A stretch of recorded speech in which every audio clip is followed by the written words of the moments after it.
Hi friends, welcome to my channel. ఈరోజు వీడియోలో మనం సాక్షాత్తు శ్రీ మహాలక్ష్మీదేవిచే చెప్పబడిన మార్గశిర మాస లక్ష్మీవార వ్రత పూజా విధానం గురించి ఈ వీడియోలో మనం తెలుసుకుందామండి. అంతేకాకుండా మార్గశిర మాసంలో స్త్రీలు ఎటువంటి నియమాలు పాటించాలో కూడా మనం చాలా క్లియర్గా ఈ వీడియోలో తెలుసుకుందామండి.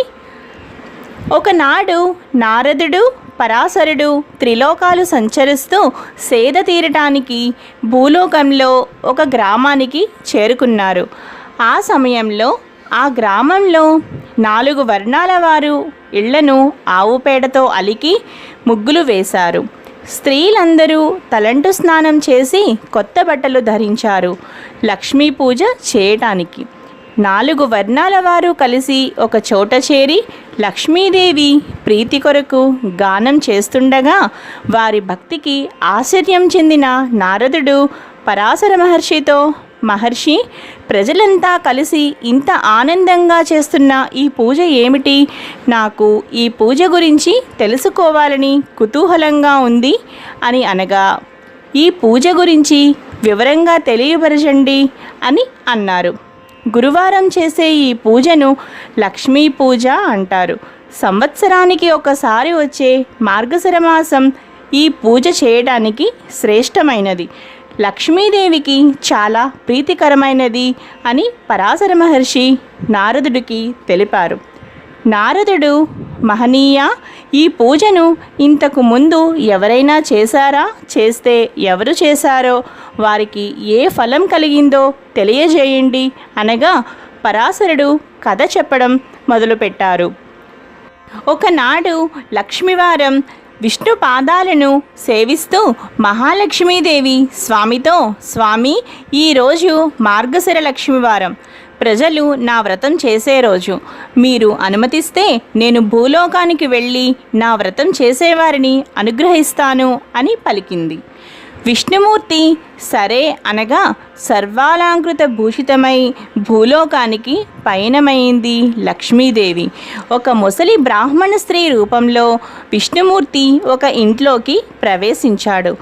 ఆ గ్రామంలో సంచరిస్తున్న మహాలక్ష్మీదేవి ఆ ఇంటికి ముందు వచ్చి, అవ్వా, ఈరోజు మార్గశిర గురువారం, లక్ష్మీ పూజ, ఇల్లు గోమయంతో అలికి ముగ్గు పెట్టలేదేమిటి అన్నది. అప్పుడు ఆ ముసలి స్త్రీ, అమ్మా, ఆ వ్రతం ఏమిటి? ఎలా చేయాలి?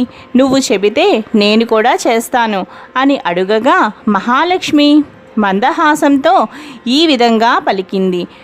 మార్గశిర గురువారం ఉదయమే నిద్రలేచి ఇల్లు గోమయంతో అలికి ముగ్గులు పెట్టి లక్ష్మీదేవి పాదముద్రలను ముగ్గుతో వేయాలి. కొత్త కొలత పాత్రను తెచ్చి కడిగి ఎండబెట్టాలి. దానితో వివిధ రకాలైన ముగ్గులతో, బొమ్మలతో అందంగా తయారు చేయాలి. శుచిగా స్నానం చేసి ఒక పీటను తీసుకుని దానిని కడిగి దాని మీద కొత్త ధాన్యం పోయాలి.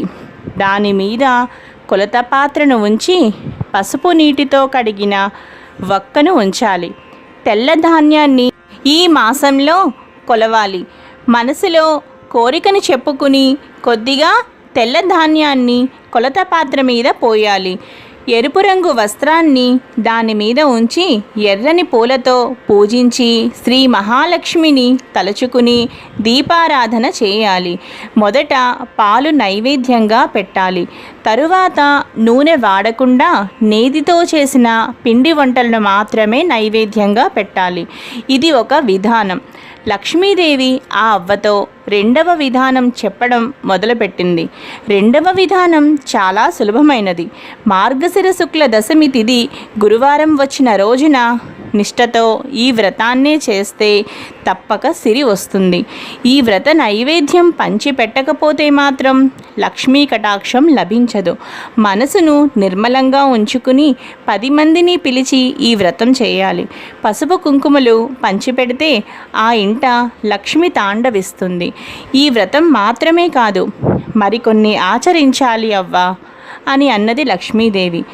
గురువారం ఉదయమే లేచి పొయ్యి బూడిద తీయకపోయినా, ఇల్లు వాకిలి తొడవకున్నా ఆ ఇంట లక్ష్మి నిలువదు. ఏ స్త్రీ గురువారం శుచిగా మడి వస్త్రం ధరించి వంట చేసి పూజ చేస్తుందో ఆ ఇంట లక్ష్మి స్థిరంగా ఉంటుంది. ఏ స్త్రీ గురువారం నాడు పిల్లలను తిడుతుందో, కొడుతుందో, ఇల్లు వాకిలి చిమ్మదో ఆ ఇంట ఒక్క క్షణం కూడా లక్ష్మి ఉండదు. ఏ స్త్రీ సాయంకాలం వేళ గడపకు రెండు వైపులా దీపాలు ఉంచదో ఆ ఇంట లక్ష్మి నిలవదు. అంతేకాదు, ఆ ఇంట ధనానికి కూడా నష్టం కలుగుతుంది. అందువలన అదేవిధంగా గురువారం ఉడకని పదార్థాలు, నిషిద్ధ పదార్థాలు తినే ఇంట, అశుభ్ర ప్రదేశాలలో తిరగడం, అత్తామామలను దూషించడం, సేవించకపోవడం చేసే స్త్రీ ఇంట లక్ష్మి పాదం కూడా పెట్టదు. భోజనం ముందు తరువాత కాళ్ళు చేతులు ముఖము కడగని వారి ఇంట లక్ష్మి కనిపించదు. ఇతరులతో మాట్లాడుతూ ప్రతి మాటకు ఏ స్త్రీ అకారణంగా అసందర్భంగా గట్టిగా నవ్వుతుందో అక్కడ లక్ష్మి ఉండదు. ఏ స్త్రీ అందరి చేత అభిమానింపబడుతుందో, గౌరవించబడుతుందో అక్కడ లక్ష్మీదేవి ఉంటుంది. ఏ స్త్రీ గురువారం దాన ధర్మాలు పూజలు చేయదో, భర్తతో గొడవ పడుతుందో ఆ స్త్రీ పాపాత్మురాలిగా జీవిస్తుంది. గురువారం, అమావాస్య, సంక్రాంతి, ప్రతి నెల సంక్రమణం జరుగుతుంది. ఈ తిథులలో నిషిద్ధ పదార్థాలను తినే స్త్రీ నరకానికి వెళుతుంది. జ్ఞానంతో స్త్రీ పైన చెప్పబడ్డ 3 తిథులలో నిషిద్ధ పదార్థములను తినకుండా నక్తం చేయాలి. అంటే ఒంటిపూట మాత్రమే తింటూ లక్ష్మీదేవిని పూజిస్తుందో ఆ స్త్రీ ఇల్లు ధనధాన్య పుత్ర పౌత్రాదులతో వర్ధిల్లుతుంది. ప్రతి స్త్రీ తాను నిత్యం ఆచరించే పనులు ఆధారంగా చేసుకునే లక్ష్మీ అనుగ్రహం ఉంటుంది. ప్రతిరోజు ఉదయమే నిద్ర లేచి ముఖం కడుక్కోవాలి. అలా చేయని స్త్రీ ముఖం చూస్తేనే మహాపాతకాలు కలుగుతాయి. భుజించే సమయంలో పడమర, దక్షిణం దిక్కులకు కూర్చుని ముఖం పెట్టి భోజనం చేయకూడదు. అలాగే నిత్యం దీపారాధన చేయకుండా ఇంట్లో భోజనం చేయడం తగదు. చీకటి పడిన తరువాత తలకు నూనె రాయకూడదు. కట్టి విప్పిన బట్టలు, మురికిగా ఉన్న బట్టలను ఎక్కడ పడితే అక్కడ పడవేయడం పెద్ద దరిద్రం. భర్త అనుమతి తీసుకోకుండా అందరి ఇంటికి తిరిగే స్త్రీ ఇంట, భర్త మాట వినని స్త్రీ ఇంట, దైవం యందు బ్రాహ్మణుల యందు భక్తి విశ్వాసాలు లేనటువంటి, పూజలు చేయనటువంటి స్త్రీ ఇంట లక్ష్మీదేవి ఒక్క క్షణం కూడా ఉండదు. అందువల్ల అక్కడికి లక్ష్మీదేవి రాదు. నిత్య దరిద్రం ఆ ఇంట తాండవిస్తుంది అని లక్ష్మీదేవి ఆ ముసలి బ్రాహ్మణ స్త్రీకి లక్ష్మీదేవి వివరించి ఆ గ్రామంలో ప్రతి ఇంటిని చూసి రావడానికి బయలుదేరింది. ఆ సమయానికి ఆ గ్రామంలో ఉన్న స్త్రీలంతా నిద్రలోనే ఉండడం చూసి లక్ష్మీదేవి అసహ్యించుకుంది. ఆ ఊరి చివరకు వెళ్ళింది. అక్కడ ఒక పేద స్త్రీ ప్రతిరోజు ఇల్లుని గోమయంతో అలికి ముగ్గులు పెట్టేది. బియ్యపు పిండితో ముగ్గేసి లక్ష్మీదేవి పాదముద్రలను వేసి, లక్ష్మీదేవి విగ్రహం దగ్గర నిత్య దీపం పెట్టి, ధూపం వేసి, నైవేద్యాలు పెట్టి పద్మాసనంలో కూర్చుని నిత్యం లక్ష్మినే ఆరాధించేది ఆ పేద స్త్రీ. ఆమె భక్తికి మెచ్చిన మహాలక్ష్మి ఆమె ఇంట పాదాలు మోపింది. ఓ భక్తురాలా, నీ భక్తికి మెచ్చాను, వరం కోరుకో ప్రసాదిస్తాను అని పలికింది.